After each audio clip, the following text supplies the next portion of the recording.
ঝড়, বৃষ্টি, প্রাকৃতিক দুর্যোগ সে যাই হোক না কেন, বাঙালিরা আপ্রাণ চেষ্টা করে এই ৪টে দিনের জন্য যেন তার মেয়ে উমার বাপের বাড়িতে এসে কোনো অসুবিধা না হয়।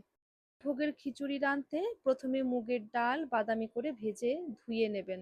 এরপর কড়াইয়ে সর্ষের তেল গরম করে নারকেল কুচি, কিশমিশ ভেজে আদা বাটা, জিরে, ধনে, হলুদ, লঙ্কা গুঁড়ো ও সামান্য জল দিয়ে পেস্ট বানিয়ে তেলে দিয়ে একটু হালকা কষিয়ে টমেটো দিয়ে গোটা সবজি দিয়ে ভালো করে কষিয়ে নেবেন।